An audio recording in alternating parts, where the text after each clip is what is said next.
Idaho Community Action Partnership is an organization that helps low-income people get back on their feet and help themselves. Recent policy changes made at the state level means fewer people will see help this winter with their heating bill. New tonight, Local News 8's Chris Nessman talked to EICAP to find out what changed and if there's still some help available to those who might need it. Flipping on the light and turning up the heat is something many of us take for granted. But for some families, tight budgets mean the heating bill is tough to pay. That's where EICAP comes into play.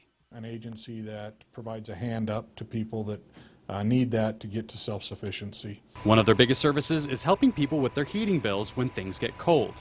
This year, things are different as changes made at the state level completely revamped where EICAP's money goes.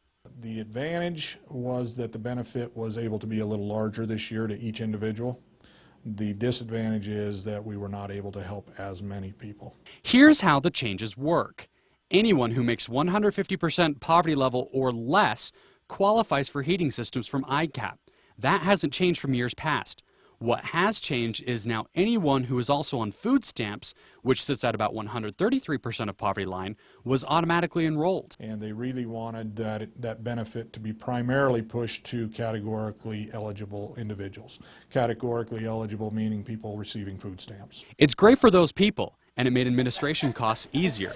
It also means there's a gap of coverage for people not on food stamps, a gap made bigger as the enrollment window grew smaller. We ended on December 31st taking applications.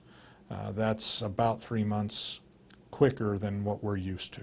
EICAP says there are still services and help available, and they'll work with people to get that assistance. People could go to St. Vincent de Paul, they could go to the Salvation Army, or the best way probably to get help outside of those resources is to call 211, and then they can make a referral to the Department of Health and Welfare's navigations. If you think you might need help paying for your heating bill, we've made a list of phone numbers for the organizations and entities that can still help. Just go to localnews8.com and you'll find that list. And this last week,